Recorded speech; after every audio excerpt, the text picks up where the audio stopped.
Good evening friends and audience, কেমন আছেন সবাই? আশা করি ভালো আছেন। আমি ডক্টর আশিস মজুমদার।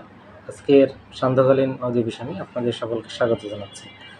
তো আজকে যে লেসনটি আপনাদের মধ্যে শেয়ার করব সেটি হচ্ছে ইংলিশ ল্যাঙ্গুয়েজ বা ইংলিশ গ্রামারের একটি লেসনটি খুবই ইম্পর্ট্যান্ট। কিন্তু এই লেসনটি নিয়ে আমরা অতটা মাথা ঘামাই না বা চিন্তা করি না, কিন্তু আবার জায়গা মতো ঠিকই ভাবতে হয়। কি বললাম? জায়গা মতো ঠিকই আমাদের এটা নিয়ে ভাবতে হয়, চিন্তা করতে হয়। সেটা কখন? যখন আপনি অ্যাডমিশন টেস্ট দিতে যাবেন, চাকরির পরীক্ষা দিতে যাবেন, বিসিএস পরীক্ষা, কোনো ভাইবা, সেসব ক্ষেত্রে এটা খুবই ইম্পর্ট্যান্ট। তো সেই বিষয়টি কি বা জিনিসটি কি আজকে চলুন দেখে নিই। তো আজকে কথা বলবো একটা শব্দ, সেই শব্দটি হচ্ছে অল, ALL, অল।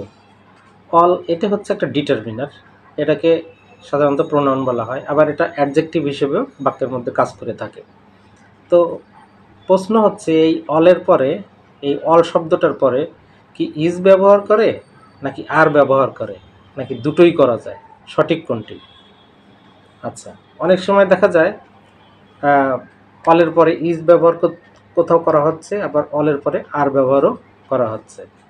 যেমন অল ম্যাঙ্গোজ আর সাওয়ার, অল ম্যাঙ্গোজ আর সুইট। হ্যাঁ, তারপরে যদি বলে অল ম্যাঙ্গো ইজ সুইট, ঠিক আছে?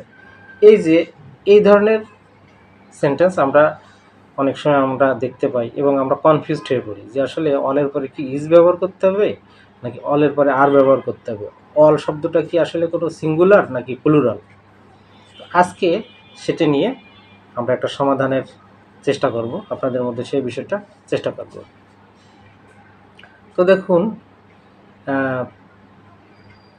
একটা দেখেছি আমরা আমরা প্রায় দেখেছি, একটা হিন্দি মুভিতে লেখা ছিল যে all is well, all is well. এই তাহলে অলের পরে ইজটা কি ঠিক নাকি অল আর ওয়েল? হ্যাঁ, এই কথা দুটোই সঠিক। তো অলের পর ইজ কখন বসবে আর কখন বসবে সেটি এবার দেখা যায়। দেখুন, অলের পরে যে নাউনটি আমরা ব্যবহার করব, কি বললাম, অল শব্দটার পরে যে নাউনটি থাকবে সেই নাউনটি যদি সিঙ্গুলার হয় তাহলে ভার্বটি সিঙ্গুলার হবে। আর যদি অলের পরে যে নাউনটি ব্যবহার করা হয় সেটি যদি প্লুরাল হয় তাহলে ভার্ব প্লুরাল হবে। ব্যাস, খুবই সিম্পল। আচ্ছা, একটা এক্সাম্পল দিই। যদি বলা হয় all the cake is eaten by him, কি বললাম? All the cake is eaten by হিম।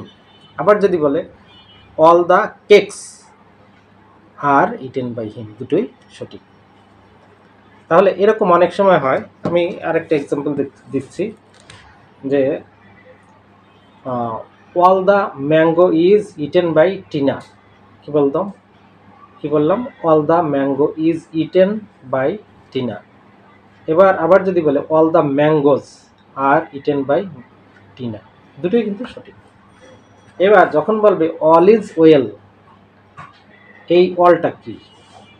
এই যে অল ইজ ওয়েল, এবার ইজের পরে তো কোনো প্রোনাউন নেই আলাদা, যেমন আগে কেক ছিল, ম্যাঙ্গো ছিল।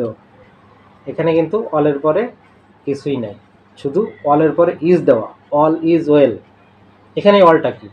এই অলটা হচ্ছে সিঙ্গুলার হিসেবে ব্যবহার করা। এই অল মানে হচ্ছে এভরিথিং।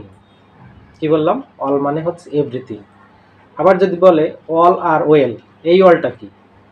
এই অলটা হচ্ছে আপনার all of us, all of them, all of you, এইভাবে বুঝতে হবে। তাহলে এই অলটা নিয়ে আর বিতর্কের কিছু নেই, আপনাকে শুধু খেয়াল করে বুঝতে হবে যে সেন্টেন্সে এটা কীভাবে ইউজ হলো। তাহলে আশা করি আজকে এই ধরনের একটা কনফিউশন থেকে আপনারা মোটামুটি মুক্তি পেলেন।